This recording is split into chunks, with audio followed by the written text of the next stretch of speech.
بعد الحمد والصلاۃ معزز سامعین و حاضرین، السلام علیکم ورحمۃ اللہ وبرکاتہ۔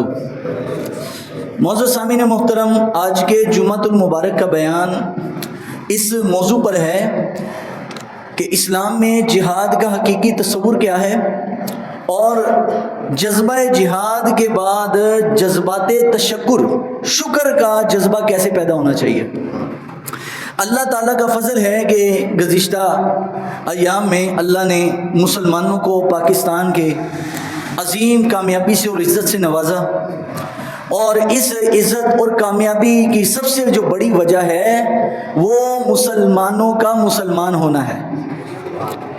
پاکستانی ہم بعد میں ہیں، پہلے ہم اللہ کو ماننے والے ہیں، مسلمان ہیں، تو اسلام کی برکتیں ہیں جو اللہ نے یہ عزت افزائی فرمائی ہے۔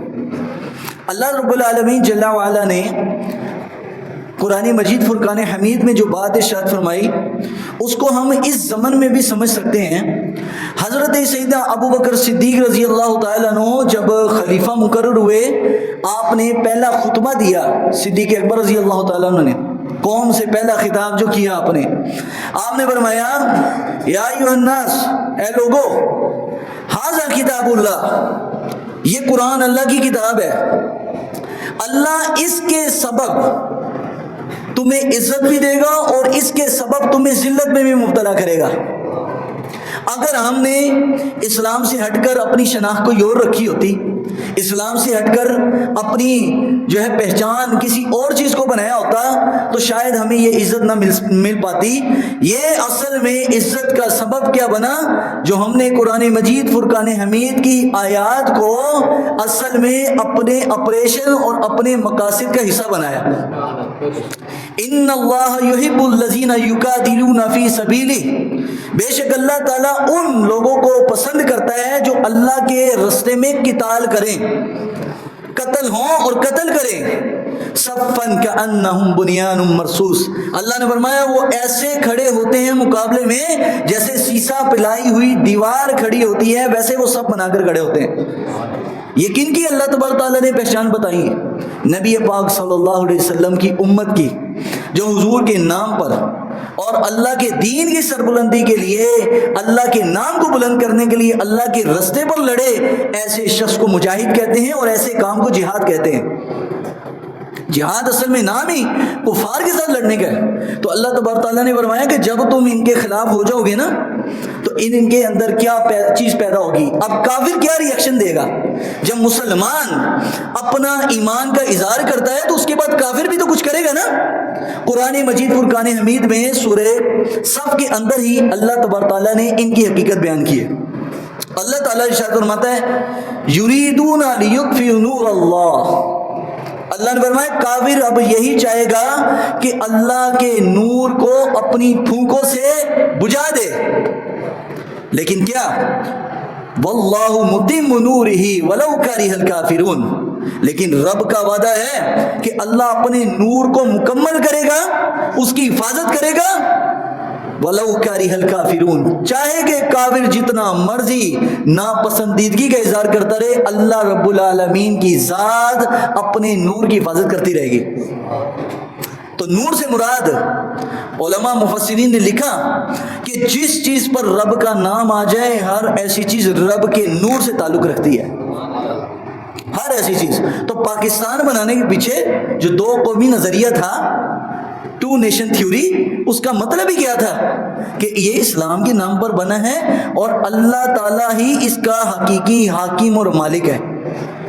تو جس ملک کو رب کے نام پر بنایا گیا تھا تو رب کا وعدہ ہے کہ یریدون لیطفئوا نور اللہ بافواہہم، کافر اس نور کو مٹانا چاہے گا، واللہ متم نورہ ولو کرہ الکافرون، اور رب کی ذات وہ ہے جو اپنے نور کو تام بخشے گی، مکمل کرے گی، حفاظت کرے گی، ولو کرہ المشرکون ولو کرہ الکافرون، چاہے کہ کافر اور مشرک جتنا مرضی کوشش کر لے اس نور کو نہیں بجھا سکتی۔ تو پاکستان اللہ تعالیٰ کا نور ہے، لیکن یہ نور تب نور رہے گا جب یہ رب کے ساتھ مضبوط رہے گا۔ اگر یہ آپریشن بنیان المرصوص میں بھی اگر آج پاکستانیوں کو کامیابی ملی تو ملی اسلام کی وجہ سے، ورنہ کہاں کوئی مرنے جاتا ہے، لیکن یہ اپنے ہی ڈیتھ وارنٹ پہ سائن کر کے پائلٹ جاتا ہے یا فوجی جاتا ہے یا نیوی والا جاتا ہے تو وہ یہ سمجھتا ہے کہ میرے لیے اس رستے میں مرنا یہ بڑا اعزاز کی بات ہے۔ مسلمان کے لیے تو زندگی بھی مسلمان کی اعلیٰ، اور اللہ نے مرنے کے بعد کی جو جہان ہے وہ بھی مسلمان کا اعلیٰ رکھا ہے۔ تو اللہ نے فرمایا هو الذی ارسل رسولہ بالہدی، وہ رب وہ ہے کہ جس نے اپنے نبی کو بھیجا بالہدی و دین الحق، دین حق دے کر اور ہدایت دے کر بھیجا۔ کیوں بھیجا؟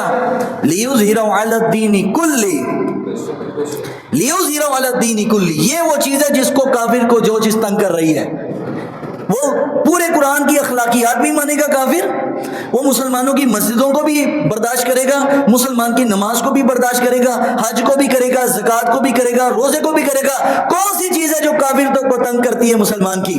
وہ دو چیزیں ہیں، ایک لیظہرہ علی الدین کلہ، پورے دنیا پر اسلام کا غلبہ۔ اسلام کا غلبہ فقط نماز روزے تک نہیں ہے۔ اگر کافر کو تکلیف ہوتی نا مسلمانوں کے روزے اور نمازوں سے، تو ٹرمپ جو یہ عرب کے دورے پر آیا ہوا ہے، یہ عرب میں آ کر سب سے پہلے انہیں یہی کہتا بھائی اپنی نمازیں یہاں بند کرو، انہوں نے کہا پڑھ دے رہو نمازیں مکے مدینے، کوئی پریشانی نہیں۔ لیکن ایک چیز ہے جو اصل حضور کی آمد کا مقصد ہے۔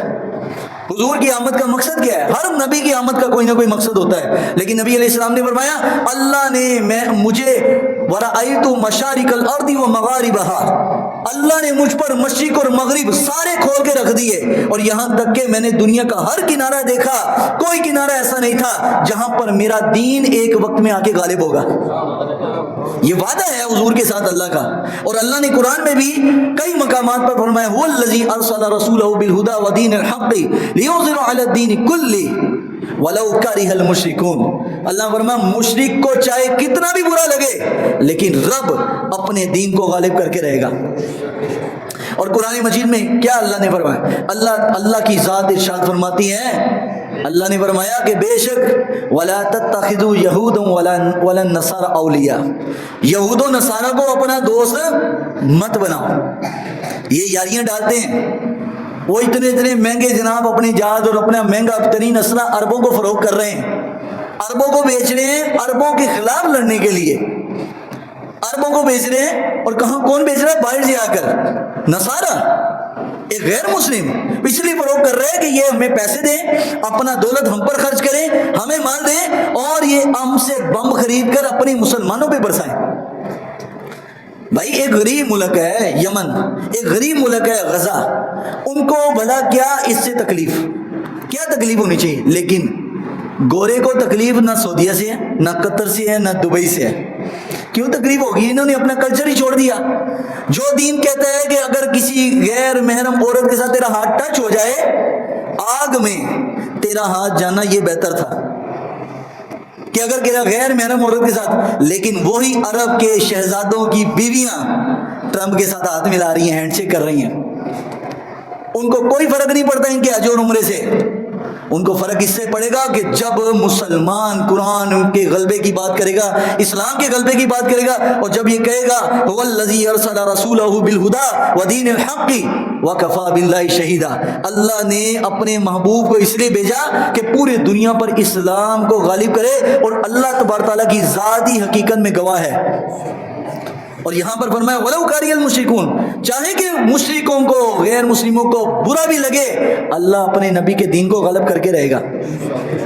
تو یہ رب کا وعدہ ہے، یہ ہو کے رہنا ہے۔ تو اگر پاکستان کو آج اگر اللہ نے پوری دنیا میں عزت دی، ایک غریب ملک، ایک مقروض ملک، اس کو ایسی عزت کیسی مل گئی؟ اگر عزت ملی تو حضرت ابوبکر صدیق کی بات سچی ہو گئی کہ یہ قرآن وہ کتاب ہے جس کے ذریعے اللہ قوموں کو عزت بھی دے گا اور جس کے سبب اللہ قوموں کو ذلیل بھی کرے گا۔ تو صرف ابھی تو پاکستان نے قرآن کی پوری بات نہیں کی، صرف ایک آیت کے 2 لفظوں کی بنیان مرصوص، سورہ صف کی آیت نمبر 4 کے آخری 2 لفظ ہیں جس کو اپنا مقصد بنایا، بنیان مرصوص، سیسا پلائی دیوار، قرآن سے لیا نا۔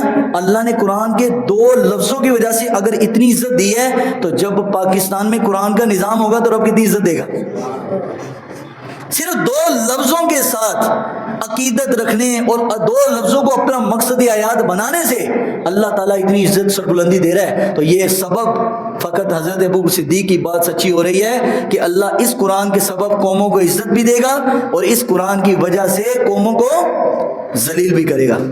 تو ہماری عزتیں اور ہماری ذلتیں قرآن سے وابستہ ہے. جب ہم قرآن کو اپنا مقصد حیات بنائیں گے نا, قرآن کو برکت حیات نہیں, ہم نے قرآن کو صرف برکت حیات بنایا. قرآن پڑھا فوتگی پر, قرآن پڑھا دلہن کو رخصتی کرنے پر, بقایا پوری زندگی قرآن سے خالی. تو قرآن کو مقصد حیات بنائیں, قرآن کو امام بنائیں جس کی پیروی کی جائے. تو حضرت ابوبکر صدیق رضی اللہ عنہ فرمایا کہ میں اگر اس قرآن پر عمل کروں تو میرا ساتھ دینا, اور اگر فرمایا اس قرآن سے مجھے منحرف پاؤ تو فرمایا ابو بکر کی اصلاح کرنا. یہ کون ہے؟ رسول اللہ صلی اللہ علیہ وسلم کے جانشین اول اور خلیفہ راشد, خلیفہ بلا فضل ابو بکر صدیق رضی اللہ تعالیٰ عنہ. تو یہ قرآن مجید کا وعدہ ہے. اب نبی پاک صلی اللہ علیہ وآلہ وسلم کے دور مبارک میں, حضور کے دور میں بھی کچھ جنگیں ہوئی ہیں. تو نبی پاک صلی اللہ علیہ وسلم ایک جنگ پہ جب تشریف لے کر گئے, حضور نے اپنا ایک لشکر بھیجا کہیں پر. اب یہ حضور بھی کیسے لشکر بھیجتے تھے. حضرت سیدنا انس ابن مالک فرماتے ہیں بعث النبی صلی اللہ علیہ وسلم سریۃ یقال لهم القراء. حضور علیہ السلام نے 70 قاری قرآن 70 قاری قرآن تھے اس لشکر میں. حضور نے ایک لشکر بھیجا, اور جو لشکر حضور خود بھیجیں, خود شریک نہ ہو, وہ جنگ سریہ کہلاتی ہے, اور جس میں خود بنفس نفیس جائیں وہ غزوہ ہے. نبی علیہ السلام نے وہ لشکر روانہ کیا. جب وہ روانہ کیا تو فَأُصِيبُوا فَمَا رَأَيْتُ النَّبِيَّ صلی اللہ علیہ وسلم وَجَدَ عَلَيْهِ شَيْءٍ مَا وَجَدَ عَلَيْهِمْ فَقَانَتْ شَهْرًا فِي صَلَاةِ الْفَجْرِ وَيَقُولُ إِنَّا أُصَيَّةَ أَصُوا اللَّهَ وَرَسُولَهُ.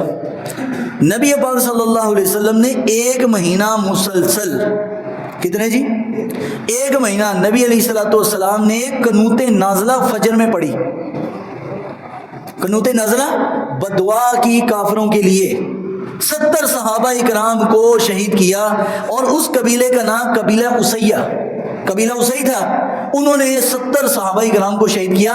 نبی علیہ السلام مسلسل ان کے پیچھے 1 مہینہ فجر میں بددعا کرتے رہے اور لشکر بھی روانہ کیا. کعبۃ اللہ کے اندر کھڑے ہو کر دعا کرنا کہ اللہ یہودی برباد ہو جائے, اور پھر یہودیوں سے یاریاں بھی لگانی. ایسے تو نہیں یہودی برباد ہوگا کبھی, اس کو ہماری بددعاؤں سے کوئی فرق نہیں پڑتا.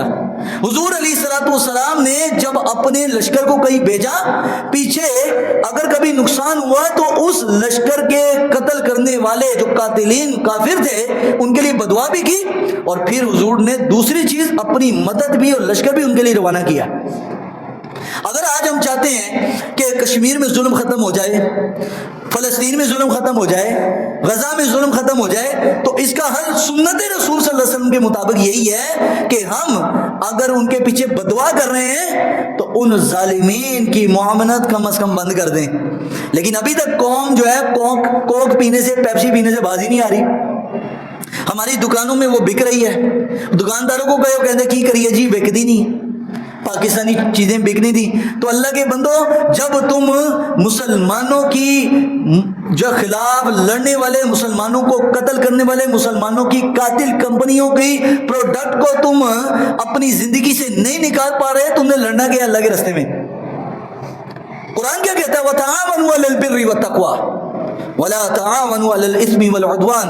نیکی اور بھلائی کے کاموں میں مدد کرو اگر کرنی ہے. وَلَا تَعَاوَنُوا عَلَى الْإِثْمِ وَالْعُدْوَانِ. اللہ نے فرمایا برائی اور نافرمانی کے کاموں میں ایک دوسرے کی مدد نہ کرو. آج کتنی چیزیں ہیں جو ہم ان کی یوز کر رہے ہیں, ابھی تک ہم پاکستانی چیزوں کو استعمال میں لانے کے تیار ہی نہیں ہیں. تو بھائی تھوڑا سا معیار گرا لو. یہ بہتر ہے قیامت والے دن وہ جو بچے ہیں جو غزہ والے شہید ہو رہے ہیں وہ تو سیدھا جنت میں جا رہے ہیں, لیکن رب کی بارگاہ میں وہ شکایت تو کرتے ہوں گے نا. تو حضور نبی علیہ السلام کی سنت مبارکہ کیا ہے کہ جب مسلمانوں پہ ظلم ہو, ایک تو قاتلین کے خلاف بددعا کرنا, اور دوسرا مقتولین کے لیے امداد فراہم کرنا. یہ دونوں سنتیں ہیں حضور کی. آج ہم بددعا والی سنت تو زندہ کر رہے ہیں, تو بھائی مقتولوں کی مدد کس نے کرنی ہے؟ اور حضور نے ارشاد فرمایا مما تھا، جو بندہ مر گیا اس حالت میں، ولم یغزو، کہ اس نے نہ اللہ کے راستے میں جہاد کیا اور نہ ہی اس نے اپنے دل میں ارادہ کیا، نہ نیت کی، تو حضور نے فرمایا اگر وہ مر گیا فقط مات علی النفاق، وہ بندہ منافقت کی موت مرا۔ جو بندہ زندگی گزاری اور کبھی شہادت کی خواہش نہیں کی، کبھی شہادت کی خواہش نہیں کی، ایسا بندہ حضور نے فرمایا اللہ کے راستے میں بھی چاہے مرے، مرتے مراد یہ ہے کہ وضو اور نمازیں کرتا ہوا مرے، لیکن دل میں کبھی شہادت کا شوق نہیں پیدا ہوا، شہادت کا جذبہ نہیں آیا، تو نبی علیہ السلام نے فرمایا چاہے وہ کتنا بھی عبادت گزار ہو، کتنا بھی نیک و متقی ہو، لیکن شوق شہادت نہیں، ارادہ اور نیت نہیں، نہ جہاد کیا اور نہ جہاد کی نیت کی۔ چلو یار اگر ہم کر نہیں رہے، ہمیں جہاز اڑانا نہیں آتا، ہمیں جناب بم اور بارود چلانا نہیں آتا، ہمیں ڈنڈا چلانا نہیں آتا، کم از کم دل میں ارادہ کرنا تو آتا ہے نا بھائی۔ ارادے پر حضور نے فرمایا نیت المؤمن خیر من عملی، مسلمان کا نیت کرنا، صرف نیت کرنا، کیا کرنا جی؟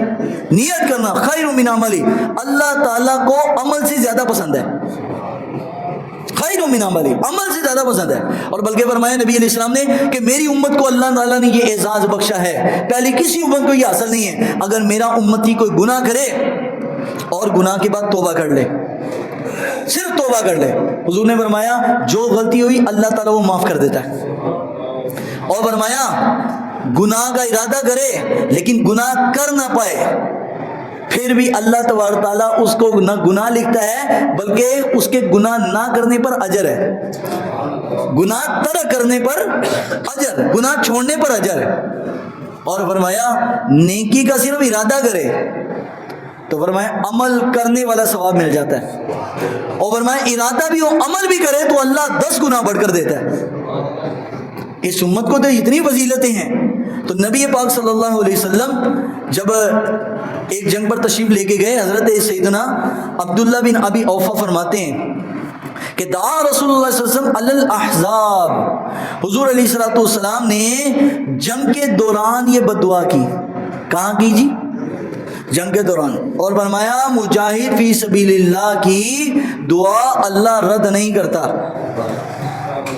مجاہد فی سبیل اللہ جو لڑتا ہو دشمن سے اس کی دعا اللہ کبھی رد نہیں کرتا۔ نبی علیہ الصلوۃ والسلام نے کیا دعا کی؟ بد دعا کی ان کے لیے۔ حضور نے فرمایا اللہم منزل الکتاب سریع الحساب اہزم الاحزاب اہزمہم وزلزلہم، اے اللہ تو کتاب کو نازل کرنے والا ہے، تو جلد حساب لینے والا ہے، اہزمہم الاحزاب، یا اللہ تو اس جو کافروں کی جماعت ہے ان کو برباد کر دے، ان کو شکست دے دے، اور اہزمہم وزلزلہم، ان کے قدم کو اکھاڑ دے، اور یا اللہ ان کے لشکر کے اندر زلزلہ بپا کر دے اور ان کو منتشر فرما۔ یہ بدعا حضور نے میدان جنگ میں کھڑے ہو کر کی ہے۔ ایک باری ہی بدعا نبی علیہ السلام نے جنگ کے بغیر فرمائی، بقایا جتنی بدعائیں ہیں نبی علیہ السلام نے حالت جنگ میں کی ہیں، جنگ بھی کی اور حالت جنگ میں۔ اور جب جنگ خندق ہوئی ہے نا تو آقا دو عالم صلی اللہ علیہ وسلم کے صحابہ کی 1400 تعداد تھی جنگ خندق، اور مدینہ منورہ کے اطراف میں ہوئی ہے یہ جنگ۔ غالباً آج اگر مسجد نبوی سے اندازتاً کو 2-2.5 کلومیٹر فاصلہ ہے خندق کا، اگر آپ پیدل جائیں تو۔ خندق جب آپ پہنچے وہاں 7 مساجد، 7 مسجدیں، اللہ آپ کو دیکھنا نصیب کرے، کبھی جائیں تو وہاں ذرا منظر دیکھیے۔ نبی علیہ السلام، اب وہ پتھریلی زمین ہے، آقا دو عالم علیہ السلام کو حضرت جبریل نے بتایا کہ پورے عرب والے اکٹھے ہو کر مدینہ منورہ پہ چڑھائی کرنے لگے ہیں۔ تو صحابہ سے پوچھا کہ ان سے مقابلہ کرنا چاہیے کہ نہیں؟ عرض کیا حضور ہم مقابلہ کرتے ہیں۔ تو حضرت سلمان فارسی نے مشورہ دی یا رسول اللہ صلی اللہ علیہ وسلم، جب فارسی ایران والوں پر جب حملہ کبھی باہر سے ہوتا تھا تو وہ خندق کھود دیتے تھے شہر کے اطراف میں، اور تاکہ دشمن شہر کے اندر نہ آئے۔ تو یا رسول اللہ میرا مشورہ ہے کہ خندق کھودی جائے۔ حضرت سلمان فارسی نے مشورہ دیا، ان کے مشورے پر عمل ہوا، خندق کھودی گئی 10-10 گز چوڑی، یعنی گڑھا کھودا گیا کہ گھوڑا بھی بھاگ کر اس کو کراس کر کے نہیں آ سکتا تھا، اور پھر اس میں آگ جلانی تھی، تاکہ دشمن نہ آ سکے. نبی پاک صلی اللہ علیہ وسلم نے خندق کھودنا شروع کی. 1400 صحابہ لگے ہیں خندق کھود رہے ہیں, اور آقا دو عالم علیہ السلام کو خندق کھودتے کھودتے 3 دن لگ گئے. 3 دن. جابر بن عبداللہ انصاری فرماتے ہیں کہ رحمت للعالمین صلی اللہ علیہ وسلم اپنے سر پر مٹی کا ٹوکرا بھرا ہوا اٹھاتے اور خود دور جا کے مٹی چھوڑ کے آتے, اور یہاں تک کہ رسول اللہ صلی اللہ علیہ وسلم کے کندھے مبارک پر, حضور کی پشت مبارک پر چادر سرکی, اتنی مٹی حضور کی جلد پر بھر آئی, اتنی مٹی حضور کے جلد مبارک پر آ گئی کہ نبی علیہ السلام کی جلد کا رنگ چھپ گیا. اب آپ اندازہ لگائیں کہ نبی علیہ السلام خود مٹی کے ٹوکرے بھر بھر کر گڑھا کھود رہے ہیں, مٹی کے ٹوکرے بھر بھر کر اٹھا کے باہر پھینک رہے ہیں. صحابہ کہتے ہیں نبی علیہ السلام کو 3 دن ہو گیا, اور وہی بس تھوڑا سا بکری کا دودھ لے آتا یا کھجور لے آتا, بس وہ دودھ نوش کرتے, کھجور کھاتے اور بس کام میں لگ جاتے. 3 دن حضرت جابر بن عبداللہ انصاری آئے. اب آپ کو بتانے کا دوستوں مقصد کیا ہے کہ جنگیں اتنی آسانی سے نہیں ہوتی, اس میں بڑی مشکلیں اور مشقتیں اٹھانی پڑتی ہیں, اور اس پر سب سے بڑی مثال ہمارے سامنے رسول اللہ صلی اللہ علیہ وسلم کی ذات ہے. ایسے تو نہیں مجاہد فی سبیل اللہ کا ایک باری اللہ اکبر کہنا, ایک باری اس کا اللہ اکبر کہنا زبان سے, اور پوری دنیا کے عابد و زاہد اور متقی اور پرہیزگار تسمیہ لے کر شب زندہ دار ہوں, پوری رات عبادت کرنے والے, دن کو روزہ رکھنے والے ہوں, اور ایک مجاہد فی سبیل اللہ کا اللہ کے رستے میں کھڑے ہو کر اپنی ناک کو خاک آلود کرنا اس بندے سے زیادہ افضل ہے جو پوری رات عبادت کر رہا ہے. ایسے تو نہیں مجاہد کا ثواب. رحمت اللہ علیہ صلی اللہ علیہ وسلم کے پاس حضرت جابر آئے, یا رسول اللہ صلی اللہ علیہ وسلم میں آپ کی خدمت کرنا چاہتا ہوں, آپ اپنی مرضی کے کو 5 بندے لے آئے, کوئی سے 5 بندے لے آئے. میں نے گھر میں 5 بندوں کا کھانا تیار کیا ہے. حضور نبی پاک صلی اللہ علیہ وسلم کے پاس کچھ اور صحابہ بھی آئے, یا رسول اللہ دیکھیں پیٹ میں ہم نے پتھر باندھے ہوئے ہیں, ہمارے پاس کھانے کو کوئی نہیں. حضور نے اپنا کرتا مبارک اٹھایا, فرمایا دیکھو میں نے 2 پتھر باندھے ہیں, تم نے اگر 1 باندھا ہے تو میں نے 2 باندھے ہیں. اللہ اکبر. تو نبی علیہ السلام جب حضرت جابر نے یہ دعوت کی پیشکش کی, حضور تشریف لائے ہمارے گھر, تو حضور نے اعلان فرمایا بھائی آ جاؤ, بھائی سب آ جاؤ. جابر نے سب کی دعوت کی ہے.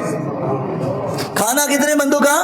5 بندوں کا, اور دعوت دے دی 1400 لوگوں کو. اب 1400 لشکر خوشی کے مارے پھولے نہ سمائے, 3 دن کے بھوکے ہوں, پیاسے ہوں, اور کھانے کو روٹی بھی میسر نہ آئی ہو.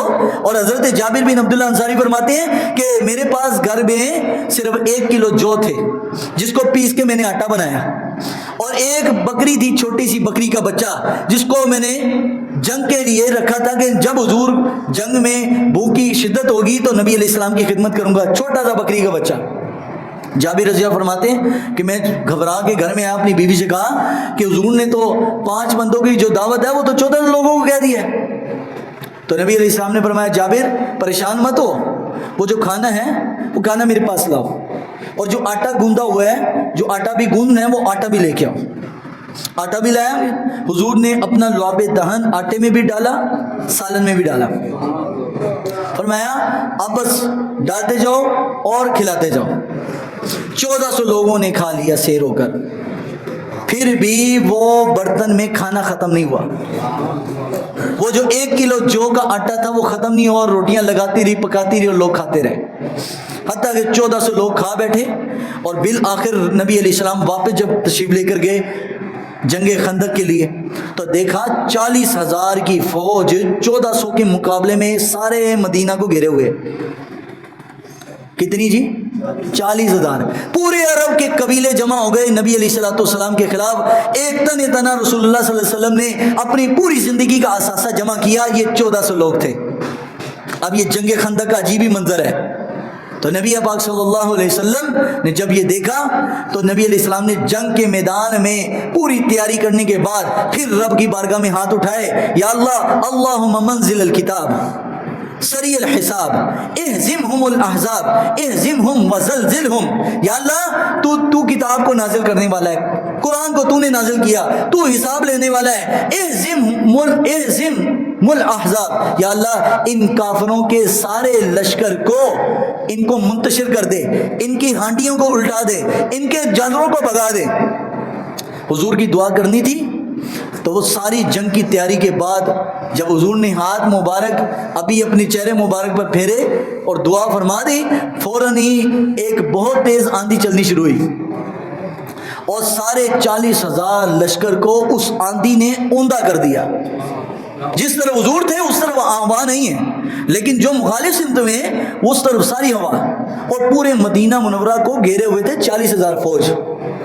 لیکن نبی علیہ الصلوۃ والسلام ڈٹے رہے، کھڑے رہے، اور نبی علیہ الصلوۃ والسلام وہاں سے یہ نہیں ہوا کہ حضور تشریف لے گئے ہوں کہ بس ٹھیک ہے۔ جب بھی حضور کی سنت مبارکہ تھی کہ جب بھی دشمن سے مقابلہ ہوتا 3 دن تک اس جگہ پر حضور علیہ السلام پڑاؤ کرتے، وہیں پر ٹھہرے رہتے، اور اس لیے ٹھہرے رہتے کہ اگر اور کسی میں دم خم ہے تو پھر بھی آ جائے، ہم مقابلے کے لیے ابھی بھی تیار ہیں۔ مسلمان اصل میں جینے کے لیے نہیں مرتا بلکہ مرنے کے لیے جیتا ہے۔ مسلمان مرنے کے لیے جیتا ہے۔ اسی لیے حضور علیہ السلام کی سابقہ کتب میں جو حضور کی پیشن گوئی اور نبی علیہ السلام کی نشانیاں امام سیوطی نے خصائص کبریٰ میں بیان کی، فرمایا سابقہ کتب میں نبی علیہ السلام کا جو حلیہ مبارک آیا تھا وہ یہ تھا کہ وہ جو آخری نبی تشریف لائیں گے، جو آخری نبی تشریف لائیں گے وہ بڑے سخی بھی ہوں گے، وہ زکوٰۃ بھی نہیں کھاتے ہوں گے بلکہ بانٹتے ہوں گے، تحفہ دیں گے تو تحفہ استعمال کریں گے، اور ان کی ایک نشانی اور یہ ہوگی کہ ان کے کندھے پر ہمیشہ تلوار لٹکتی ہوگی۔ حضور کی نشانی ہے۔ جب یہ امت نے یہ نشانیاں اور حضور کی یہ سیرت چھوڑی ہے نا، ہم نے لے لیا فقط سادہ سادہ اسلام، سیدھا سیدھا اسلام جو کافر کو بھی برداشت ہو، تو ہم نے جب سے وہ رکھا تو تب سے مسلمان مغرب کا غلام بن گیا۔ 100 سال پہلے ہم نے برطانیہ کی یہاں غلامی کی، اب امریکہ کی غلامی کر رہے ہیں سارے عرب والے۔ ہم بھی کچھ کم نہیں ہیں، لیکن چلو کچھ اسلام کا نام لیتے ہیں تو اللہ تعالیٰ اسلام کی برکت سے ہماری عزت کو بحال کیے ہوئے ہیں۔ اللہ کا شکر ہے کہ یہ اسلام ہی کی برکتیں ہیں، ورنہ حال تو کوئی نہیں تھا۔ لیکن اللہ نے اگر عزت باقی رکھی، اور دنیا میں اگر پاکستان کا نام ہوا ہے گزشتہ یہ چند دنوں میں، تو اس کی ایک ہی وجہ ہے، اور وہ ہے قرآن مجید فرقان حمید کے ساتھ تعلق۔ القرآن کے ساتھ تعلق نہ، تو وہی صدیق اکبر والی بات کہ اس قرآن کی برکت سے، اس قرآن کی وجہ سے اللہ قوموں کو عزت بھی دے گا، اور اسی قرآن سے اللہ قوموں کو ذلیل بھی کرے گا۔ تو جس مسلمان کو کہا گیا تھا کہ تم نے اپنی ماں، بہن، بیٹی کو ستر و پردے میں رکھنا ہے، ان سب عرب والوں نے ایک کافر کا استقبال کرنے کے لیے اپنی بیٹیاں لائن میں کھڑی کر دی، اور نیم برہنہ لباس، سر ننگا کر کے، بال کھول کر، اور اس کا ایک کافر کا استقبال کیا جا رہا ہے۔ اور شیخ زید جو مسجد ہے، وہ جو ابو ظبی کے اندر مشہور مسجد، بڑی خوبصورت مسجد، اس مسجد کو مسلمانوں کے لیے نماز کے لیے بند کیا گیا۔ کیوں؟ کیونکہ یہاں مغرب کا ایک کافر آ رہا ہے۔ اور حضور نبی پاک صلی اللہ علیہ وسلم نے ارشاد فرمایا، آقا دو عالم علیہ السلام نے فرمایا، آخری زمانے میں جب مسلمان دنیا میں ذلت و رسوائی کر رہے ہوں گے، ذلت و رسوائی میں جا رہے ہوں گے، اس کا ایک ہی سبب ہوگا۔ فرمایا مسلمان ہوں گے لیکن ایمان سے خالی، ایمان سے خالی۔ فرمایا صبح مسلمان ہوں گے، شام کو کافر ہوں گے۔ اور حضور نے کیا فرمایا؟ مستدرک للحاکم کی صحیح حدیث ہے، نبی علیہ السلام نے فرمایا ویل للعرب من شر قد اقترب، بے شک خرابی ہے عرب والوں کے لیے، خرابی ہے عرب والوں کے لیے، اور اس فتنے سے جو فتنہ قریب آ چکا۔ دیکھیں نبی علیہ السلام نے یہ بات عجمیوں کے بارے میں نہیں کہی، ایران والوں کے بارے میں نہیں کہی، کیونکہ یہ سب عجم میں آتے ہیں۔ یہ نہیں کہا ویل للعجم، عجمیوں کے لیے خرابی ہے، یہ کیا فرمایا؟ ویل للعرب، عربیوں کے لیے خرابی ہے۔ کیوں؟ قرآن ان کی مادری زبان میں اترا، ان کو قرآن سمجھنے کے لیے ایسے ہی ہے جیسے قصور کا رہنے والے کو بابے بلے شاہ کی شاعری سمجھنے کے لیے کسی بندے کی ضرورت نہیں ہے، کیونکہ ان کے مادری زبان ہے۔ تو قرآن ان کی مادری زبان میں اترا۔ قرآن مجید فرقان حمید نے کہا وَلَا تَتَّخِذُوا يَهُودًا وَلَا النَّصَارَىٰ أَوْلِيَاءَ، کہ تم نے یہود و نصارہ کو اپنا دوست نہیں بنانا، لیکن ایک یہودی نسل، ایک غیر مسلم، ایک امریکہ کے صدر کو استقبال کر رہے ہیں ایسے کر کے۔ اب شرک و بدعت نہیں ہو رہا، عمرے پہ جاؤ، اگر ہم الٹے پاؤں واپس آئیں تو کہیں گے ہاذا شرک اور ہاذا بدعت، یہ تو شرک ہے، یہ بدعت ہے۔ اب ایک کافر کے لیے جب وہ آیا ہے نا، حال میں انٹر ہوا ہے، سارے عرب کے شہزادے اس کے لیے ایسے ہاتھ باندھ کے کھڑے ہوئے ہیں۔ میں کہا یہ وہ عرب والے تھے جو ہمیں توحید سکھایا کرتے تھے، جو کہتے تھے کہ کسی کی تعظیم کے لیے کھڑا ہونا یا مصطفیٰ جان رحمت کے لیے کھڑا ہونا، قیام کرنا، یہ عبادت ہے، اور عبادت غیر اللہ کے لیے شرک ہے۔ مصطفیٰ جان رحمت پڑھے تو شرک ہے، اور ٹرمپ کے لیے کھڑے ہوں تو جائز ہے، وہ تو ثواب ہے جی۔ مسلمانوں ان کی گھر کی بچیاں شہزادیاں جو ایک وقت تک زمانے تک وہاں پر کسی بھی عورت کے لیے منہ ظاہر کرنا اپنا منہ کھولنا ایک گناہ سمجھا جاتا تھا، آج وہاں کے مفتی یہ فتویٰ دینے پر مجبور ہیں کہ بھائی کسی کافر کے ساتھ ان کی شہزادیاں بھی سلام کرے تو جائز ہے۔ اب پاکستانیوں کو سمجھ آیا کہ بھائی بادشاہ والا دین اور ہے اور اسلام والا دین اور ہے۔ لوگ ہمیں یہاں پر کہتے ہیں او جی سعودیہ سے کیا دین ہے جی، کیا بات ہے۔ کل ہی ابھی ایک بندہ بال کاٹ رہا ہے تو ہر بندہ اسلام کا تبصرہ نگار بنا ہوتا ہے نا، آج کل مولوی ہر بندہ مفتی ہے، وہ ایک بال کٹنگ کرنے والا، او جی قاری صاحب سعودیہ والا سسٹم اتنے ہونا چاہیے، ایک ٹائم تے نماز، ایک ٹائم تے جمعہ، ایک کی تقریر۔ میں کہا ہاں بالکل، پھر ایک ٹائم تے ہی مسلمانہ دیاں بچیاں کافرانوں سلام کرنے گی۔ کہہ رہے یہ کیا بات ہے؟ میں کہا این جی او ہے۔ میں جب ویڈیو دکھائی میں کہا دیکھو، کہہ رہے لا حول ولا قوت سعودیہ میں۔ میں کہا سعودیہ چھوڑو بھائی، انہوں نے تو مکہ المکرمہ کی حدود کے اندر بھی ڈانسنگ بار کھول لی ہیں اور کیا کر دیں۔ تو اس لیے حضور نے یہ نہیں کہا کہ عجم والوں کے لیے خرابی ہے، بلکہ حضور نے کیا فرمایا ویل للعرب، خرابی کس کے لیے؟ عربیوں کے لیے۔ اور نبی علیہ السلام نے فرمایا کہ قیامت قائم ہونے سے پہلے، امام مہدی کے آنے سے پہلے ایک جنگ ہوگی، الملحمۃ الکبریٰ۔ حدیث شریف میں اس کو کہا گیا ملحمۃ الکبریٰ، بڑی جنگ، بڑا لشکر اور بڑی خون ریزی۔ اور حدیث شریف میں آیا نبی علیہ السلام نے فرمایا کہ یہ ایسی جنگ ہوگی کہ جس جنگ میں فرمایا ہر 100 میں سے 99 بندے قتل ہوں گے۔ کتنے جی؟ 99 بندے قتل ہوں گے۔ اتنے مہنگے جہاز امریکہ سے سعودیہ خرید رہا ہے، کس کے لیے خرید رہا ہے جی؟ اپنے مسلمانوں کو مارنے کے لیے، یمنیوں کو مارنے کے لیے، فلسطینیوں کو مارنے کے لیے، ورنہ اور ان کا دشمن۔ اچھا خرید دشمن سے رہے جس کے خلاف رب نے فرمایا تھا کہ تم نے جہاد کرنا ہے، اس سے خرید رہے اپنے مسلمانوں کو مروانے کے لیے۔ اور پوری دنیا میں اس وقت 2 ہی قومیں لڑ رہی ہیں کافر کے خلاف سر عام، ایک یمن اور دوسرا فلسطین غزہ، جو کہتے ہیں بھائی ہم نے ایگریمنٹ نہیں کرنا، ہم نے غلام نہیں بننا، ہم مر جائیں گے کٹ جائیں گے، لیکن ہم نے اسلام کے لیے ڈٹے رہنا۔ ڈٹے ہوئے 2 سال ہو گئے، ان پر بم برس رہے ہیں، ان کا جناب فوجی افسر وہ کہہ رہا ہے بھائی ہم سرنڈر نہیں کریں گے یمن کا، حالانکہ بیچارہ غریب ملک، ایئرپورٹ ان کا تباہ، معیشت ان کی تباہ، کھانے کو روٹی نہیں، لیکن وہ کہہ رہے ہیں لڑیں گے مریں گے لیکن ہم ان کے غلام نہیں بنیں گے۔ تو نبی علیہ السلام نے فرمایا آخری زمانے میں عرب میں ایک جنگ ہوگی، فرمایا ہر 100 میں سے 99 بندے قتل ہوں گے، حتیٰ کہ ایک پرندہ ایسا ہے جو بڑا نفاست پسند ہے، صاف ستھرا پرندہ، فرمایا وہ پرندہ اڑتا رہے گا عرب کی وادی میں اڑتا رہے گا، حتیٰ کہ تھک ہار کر اس کو کوئی جگہ نہ ملے گی، بالآخر ایک لاش کے اوپر آ کے گرے گا۔ تو نبی علیہ السلام نے فرمایا جب تم وہ زمانہ دیکھو، تو نبی علیہ السلام نے فرمایا پھر اس زمانے میں علیکم بالشام، تم شام چلے جانا امان میں رہو گے، شام میں چلے جانا امان میں رہو گے۔